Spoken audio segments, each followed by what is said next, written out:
I think some form of first-team involvement is on the horizon for him. He became the leading all-time goal scorer at English under-18 level. Maybe there's a scenario where Obi-Martin next season is one of the first-team players that the manager turns to. Jay here for Stretford Paddock, and this is the Academy Review, which means joining me as always is Finn, also known as Academy Scoop. How are we doing, bro? Very good, thank you. How are you, Jay? Yeah, I'm all right, man. It's been a decent weekend, hasn't it, with the first team winning. I know. An emphatic 4-0 win over the mighty Everton. Can't remember the last time we had just a clean and away 4-0 victory, no stress. I don't think it's ever happened before. No, I think this is the first. In my memory. It's probably true that. So the first team were doing the business. What about the academy team? How have the youngsters been getting on? It was a bit of a mixed bag. Okay. Started low and trended upwards towards the end of the week. That's probably the best way to go. Yeah, definitely some positives. So, they started the week on Tuesday with a trip to the Netherlands to face AZ Alkmaar in the UEFA Youth League. This is the under-19s. And unfortunately, no way of watching it because the greedy so-and-sos at UEFA is exactly the same as the Premier League. If any games clash now, no one's allowed to show the game, which is just ridiculous because there would be no audience overlap anyway. The people who are trying to tune into these academy games, it's their decision. They're not going to be watching the first team games in the Champions League, and UEFA aren't going to lose any money from that crossover of audience. So I think it's ridiculous. So unless you made the trip to the Netherlands for the game, no one was able to watch it.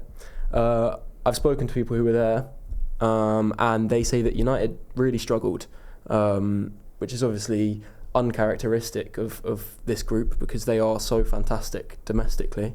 But yeah, it was a real struggle for United, and in the end, it was a 2-1 victory for Alkmaar.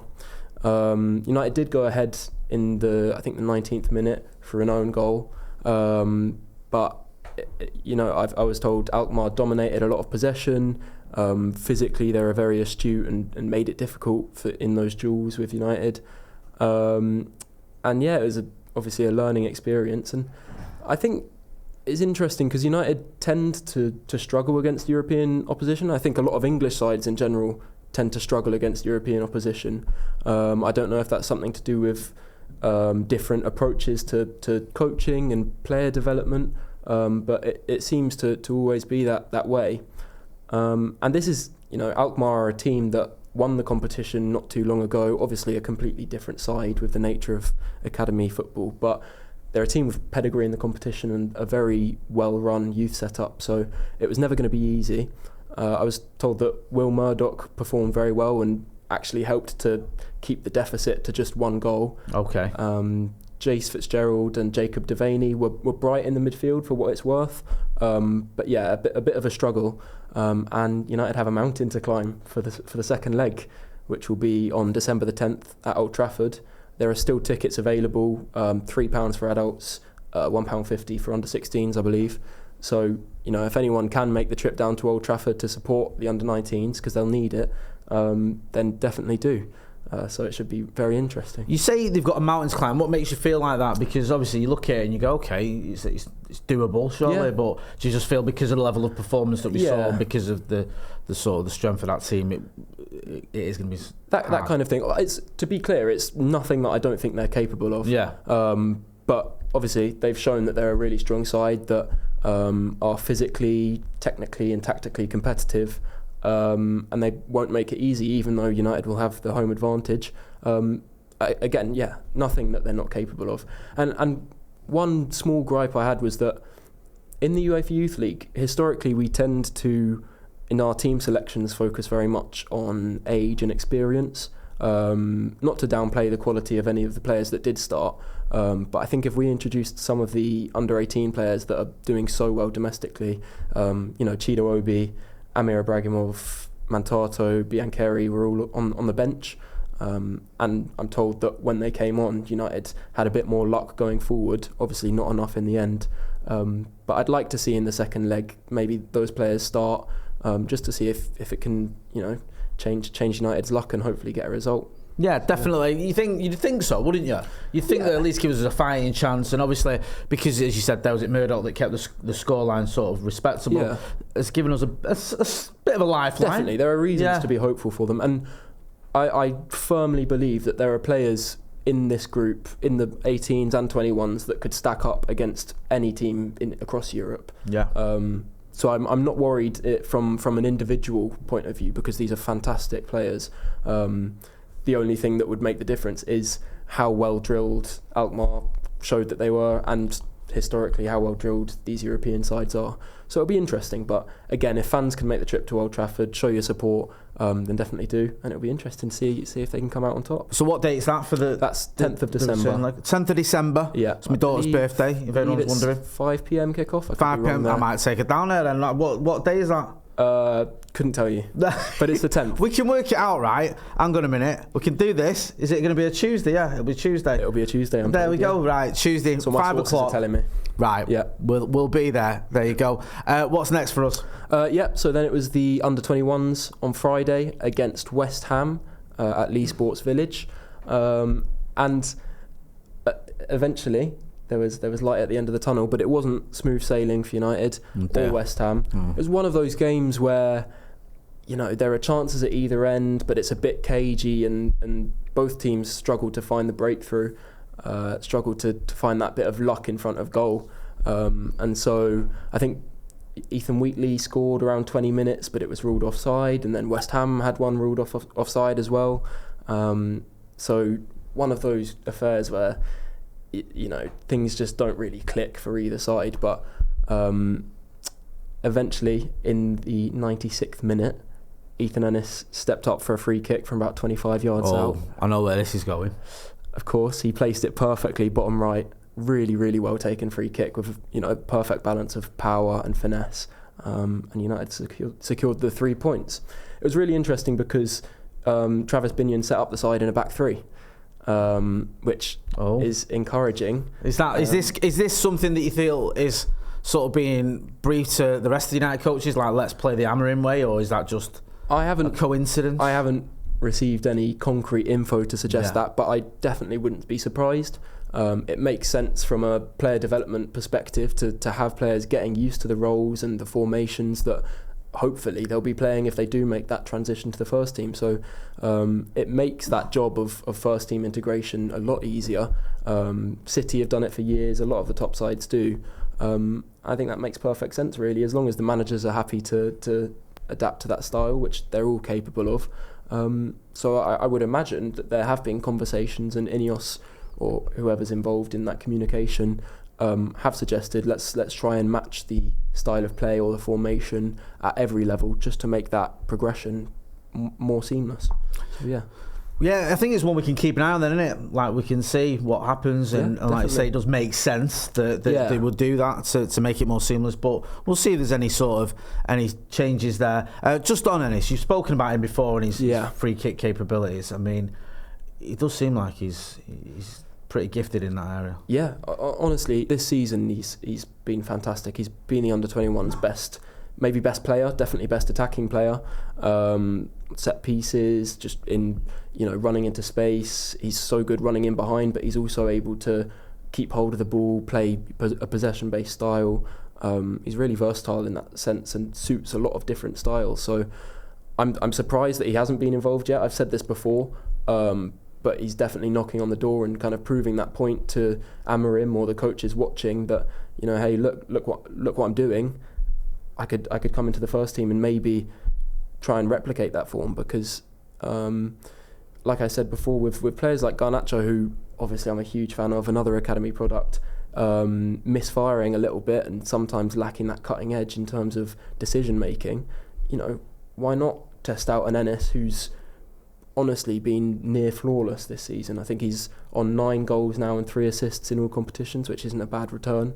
So yeah, I'd love to see him given the chance to prove himself, and if not, if they don't deem him ready, give him a loan, in the winter in January, and get him playing first team football, because that's what he needs. He's in my opinion too good now for under 21 football. So give him the chance to step up and prove himself, I'd say. I know you don't know, but if he was to go on loan somewhere, what level would you like to see him go on loan? Because I'm always interested. It's always difficult to say where they'll step up to. I think League One is a safe bet. Yeah.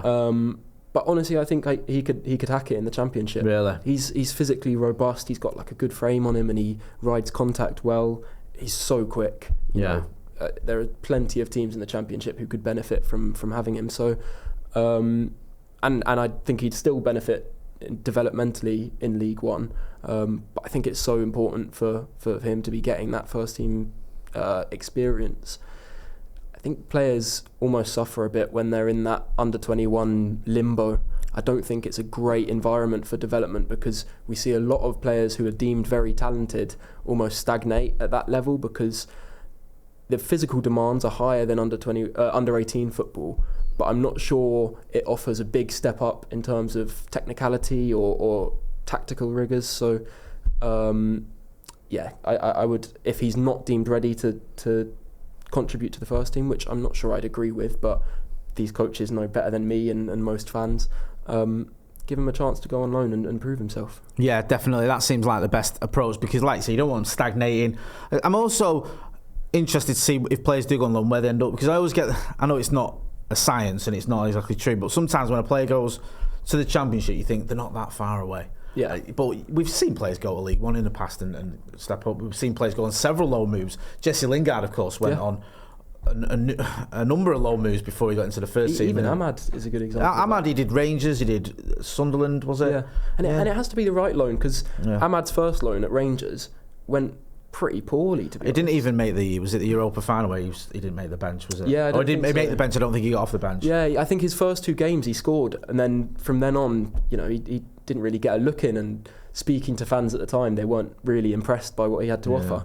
Sunderland, a completely different story. He became absolutely adored by the fans and was one of the best players in the Championship that season. So it has to be the right loan. It's not always easy to pick the right loan, because you can't always predict what's going to happen. Sometimes you get unpredictable managerial changes mid-season, so there's a lot of different variables, but definitely a well-placed loan would be beneficial for him. One to keep an eye on. What have you got next for us? We'll go to the under 18s. Okay. Another battle, I'd say. We're used to Adam Lawrence's under 18s steamrolling whatever team is in front of them. But so they faced Stoke away in the under 18 Premier League North, and Stoke you can expect at any level to provide a bit of a physical battle, and that's certainly what they brought. Specifically their 2 centre-backs, I think it's Ian Togo and Rafael Otegbayo. I hope I'm pronouncing that correctly, sorry if not. But 2 really big physical presences. And one of the interesting battles throughout the game was Chido Obi, who is Chido Obi now, as opposed to Chido Obi-Martin. So he just wants to be known as Chido Obi. Yeah, he's communicated to the club that's what he wishes to go by now. Brilliant. So to be clear, Chido Obi, he's rarely tested physically at this level. He's 6'3" or 4", obviously very strong physically, very quick, and he's used to just steamrolling players. Whereas Stoke centre-backs really actually offered him a bit of a battle that matched his physicality, and I think that kind of thing is really, really valuable for his experience. And he dealt with it well, to be honest. He still showed that dominance on the ball, still was able to pin his defenders, hold the ball up, and free wingers and stuff like that. So that was really interesting. And yeah, United had to graft for it. It wasn't the same kind of dominant performance. Tyler Fletcher was really positive in the midfield, I'd say. He's spent the last few weeks out injured. I think it was just a minor injury, but he's back and he was really positive. Probably United's best midfielder in that first half. But that breakthrough wasn't quite there. Jim Thwaites as well. We've spoken about him on set pieces. I compared him to James Ward-Prowse, and then you said, why not Beckham? Yeah, I was a bit disappointed with you there, Finn, comparing him to James Ward-Prowse because of his free kick prowess, when the greatest ever free kick taker we all know is David Beckham. Absolutely. I could have maybe let you off with Juan Mata, but come on, it's got to be Beckham. No, that's my mistake. But yeah, I think in the first half he put in an excellent delivery on a set piece over to Reece Monroe, whose effort was just wide. But yeah, Thwaites is really impressive in terms of how he connects with the ball and how he places it just where he wants it, really. It was one of those lovely dinked free kicks straight into the path of Monroe. But yeah, that went just wide. And I think later in the second half, he also had a free kick that looked like it was going top left, absolute, like, perfectly placed top bins again, like we've seen from him twice in the last few weeks. But this time it was tipped just wide, so not quite the same luck that he's had, but again, really impressive. And his overall performances as well. He's really intelligent in terms of his decision making, passing selection, and also his use of his body. You know, he can manipulate defenders really well just in terms of those subtle details. So he's a player that I'm really enjoying watching at the moment. But yeah, it was difficult for either side to find a breakthrough. It was the first time that United were held to a first half clean sheet in the league since Manchester City, who are second and actually hot on United's toes despite their perfect form so far. But the breakthrough did eventually come, and it was none other than Chido Obi. Of course. As part of that battle with Otegbayo, he ended up wrestling with him in the box and winning a penalty after a good run. There was a bit of discussions as to who was going to take it, but of course it was going to be Chido.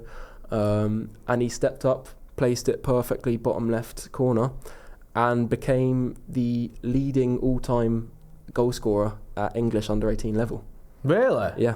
I didn't realise that. So he just keeps getting better and better, this kid, and he keeps breaking his records and scoring these goals that gets everyone sitting up. And what was the record there? Sorry. He's scored 37 goals now at under-18 level in England. Yeah. The next highest was Ellis Sims. I know. Yeah, someone was chatting to me about this at the match on Sunday, saying next is Ellis Sims, and then there's a lot of names there that you probably don't recognise them. Some of them didn't quite make it. We've got Balogun at Arsenal, Rio Griffiths, who isn't a player I'm particularly familiar with, Oakley Cannonier, who I think he's a decent player. He's still at Liverpool, if I'm not wrong. But no real standouts. There is, I think, Mason Greenwood's 8th, but apart from that, not many that you'd be familiar with. The real standout is the frequency at which he's scoring these goals, because he's just overtaken Sims by 1 goal. Sims was on 36. Chido has now scored 37. But the minutes per goal, Chido's on 45 minutes per goal, in far less appearances than Ellis Sims, who scored at a rate of 79 minutes per goal. What a loser. Yeah. But it's just freakish in terms of that goal scoring rate. He's averaging 2 goals a game, or 2 goals per 90. That is ridiculous. And I think one of the reasons that you may see players you've heard of, like Mason Greenwood, further down that list is because they get into the first team. Mason Greenwood was in the first team, I think, when he was 17. Yeah. He wasn't still... I mean, he could have stayed in the under-18s for a lot longer, but he was that good that he was promoted to the first team. And it does feel as though that is going to happen soon with Chido Obi, doesn't it? Because you've spoken about it. I think almost as soon as you came on this podcast, you were saying, look, don't be surprised if he gets minutes this season. Absolutely. Obviously, 17 now, got the new contract that comes with that. Still banging in loads of goals. Yeah. It feels like this is inevitable, doesn't it? Yeah, I think one of the key indicators for a player who's likely to make that step up is if they're doing this in their first year. Yeah. So you get a lot of players who spend their first year in under-18s performing reasonably well, and then they really take that step up in their second year after signing their scholarship. But the real standout players that often make that jump do it in their first year. Chido did it the year before his first year, because he's a first year now, and obviously the majority of those goals that have led up to him breaking this record happened at Arsenal last season as an under 16. So absolutely, I would imagine, especially after now signing his first professional contract, he turned 17 on Friday. I think some form of first team involvement is on the horizon for him. I think that's definitely an expectation internally, and certainly was when he signed. There would have been, I'd imagine, certain kind of assurances around that pathway and how quickly he could become involved in the first team setup. that may just take the shape of first team training for a number of months. But again, I would not be surprised if he made his debut at some point this season, which I think people forget how young he is, because now he's been a known quantity to the academy football world for a couple of years, but just because of how early he started scoring at this rate and how dominant he is relative to his age. But yeah, I wouldn't be surprised if he did get that involvement this season. I'm fascinated by this and how it's going to work out, how it's going to pan out, because we've seen Ruben Amorim get a tune out of almost all the attackers, basically. Yeah. We've seen Rashford scoring, we've seen Joshua Zirkzee. A lot of people are beginning to wonder whether he was actually good enough. Rasmus Højlund's obviously been scoring. And there's a part of me that feels like if the manager can get a tune out of these towards it till the end of the season, and at the end of the season, by the end of the season, Obi-Martin has had minutes, maybe there's a scenario where Obi-Martin next season is one of the first team players that the manager turns to more frequently. I mean, I don't think it's beyond the realms of possibility. I know he's only a kid, but those numbers speak for themselves. His physicality speaks for itself, which is always a concern with some of the younger players. Can they make the step up physically? But obviously, he's hardly a sort of frail lad, is he? No. He's very strong. I noticed on Twitter, or X as it's known now, you corrected there was a bit of myth busting going on over the weekend regarding Obi-Martin. Chido Obi, forgive me, I will get used to that. Chido Obi and his move. Just tell us a little bit about that. Yeah, I think just bitterness really, coming from Arsenal fans mainly. Shock, horror. Still going on about this idea that United managed to sign him purely because of financial incentives, which just isn't the case. If I'm right, United offered very similar money to Arsenal. German clubs that were involved, Bayern, Dortmund, offered a lot more than United. And yeah, everyone close to the deal, or everyone who has any idea what was going on in that deal, has basically said, that it was nothing to do with the money in the end, and those incentives were pathway related, project related. And I just think it's not even worth taking much notice of, to be honest, because it is just bitterness from their fans. But you see a similar thing with Madrid briefed media about Lenny Yoro saying, United and Lille blackmailed him into signing for United, and it's just rubbish. It's not really worth commenting on, but yeah, it's just silly. No, I noticed it, and I thought I'll ask you a little bit about it, because you obviously have done your own work with this deal. You broke the deal. You're the one that the likes of David Ornstein and Fabrizio Romano were quoting. So if anyone knows about the inside scoop on this, it's you. And yeah, it did feel very much like I was looking at some of the Arsenal fans that were tweeting this, and I've no reason. I know followers doesn't tell you everything, but they've not got a big following. It doesn't make me no reason to believe they've got any inside info here. It felt very much like them looking at it going, "Oh well, United just threw a load of money at him because they're a bit angry." It's easy to make assumptions. Yeah, but that's not the case. It's going really well for the kid. Obviously, like you said, when he turned 17, got that deal, gets the deal, breaking records. I'm looking forward to seeing more of him, and hopefully seeing him in the first team sooner rather than later. I'm looking forward to seeing what Ruben Amorim can do with him. Yeah, well, Amorim's a coach that clearly is efficient dealing with strikers. He knows how to get a tune out of strikers. We've already seen, Højlund scored a brace, Zirkzee scored a brace. Zirkzee looks like he might actually be more suited to one of those number 10 roles, which would mean that United are actually still quite thin in the striker position, which could leave a bit of a pathway for Chido Obi, hopefully to come through. And I think it could be this season, it could be next season, but at some point there's definitely a clear pathway for him there. I don't really understand why we'd be looking for another striker option at this point. Maybe if it came to the end of the season and Højlund and Zirkzee, and I guess Rashford, if you're including him in that role, if they weren't performing, then maybe we'd look for another striker. But right now, especially in January, I wouldn't be allocating a lot of funds for a new striker. No. So. All the sort of noises that we hear are that Manchester United won't be going big in January. Won't have a lot of money. Probably because they can't. We know that PSR is a real thing. We know the club, they're making moves in terms of ticket price and other stuff that's upsetting everyone. Yeah. Doesn't look like we've got loads of money to spend on a new striker. And we all know that if there's one position that costs a lot of money, it is a striker. I know they all do nowadays, but especially a striker, especially a proven goal scorer. So if we can fix that issue with the players we've got at our disposal, including Chido Obi, then long may that continue. That could be a massive, massive help for Ruben Amorim for Manchester United in general. To be fair, not just Chido Obi. Gabriel Biancheri is having a fantastic season. He's on, I think, 16 or 17 goals for the season now. It's easy to talk about Chido Obi a lot because he was the big summer marquee signing, but I think it's important to recognise the performances of all the strikers because they all offer different profiles, Ethan Wheatley as well. And it's a good problem to have, having that wealth of different options and variety in terms of profiles and skill sets. I think Amorim he's kind of hit the jackpot in that sense because you'd be shocked if none of them went on to have a career in some capacity for United or, at worst, somewhere else, maybe in the Premier League. But yeah, it will be really interesting to see who's able to make that step up. Yeah, so then in the 83rd minute, United found their second.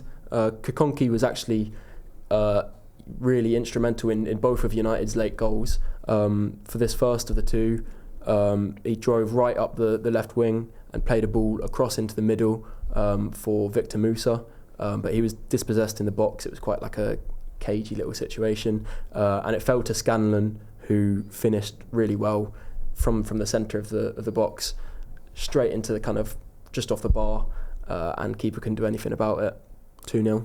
Too bad. Good stuff. You were talking about Kokonki last time you were on, because he'd been travelling with the squad to Ipswich. Obviously hasn't got that opportunity, but he's still only a youngster even by these standards. Yeah. So I mean, he's 16 until February. I mean, that's ridiculous. So and it's something that's really great to see is by nature he's, I'd say, a centre back. He's played at left back quite a lot, but he really gets involved in the final third. He's not scared to really push up the pitch and get in those attacking positions and contribute with some assists, some goals, and again he was instrumental in both of those late goals, and so the second one was similar.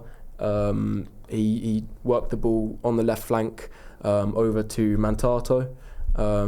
He had his effort saved, but again it was parried out, and it was Dante Plunkett who collected. Just tapped away. Easy peasy 3-0. Easy peasy 3-0. Good to see Kokonki doing well. Good to see Chido Obi scoring as well. Yeah. I think there was they grew in confidence once the goal started. It was really cagey for most of the game, and then once the goal started flowing, they gained that confidence and played more like their normal selves. So really good to see, and another comfortable victory in the end. Another comfortable victory. That's like the mantra at United at the minute. Comfortable victories. What's going on? It's weird, isn't it? Finn, always a pleasure. Great chatting to you. We're going to be getting you on the channel, not just on the Academy Review, obviously you're every week. We're getting you on a few more watch-alongs and podcasts as well, so looking forward to hearing from you a little bit more. Go and check out Finn, Academy Scoop, give you all the latest news when it comes to the Academy, and obviously he's not just calling himself Academy Scoop for no reason. He's got the inside track. He's broke a few stories, so make sure you check him out. You know where to find me. Don't forget to hit like, share and subscribe. This has been Academy Review. That's been Finn. I've been Jay. Thanks for watching.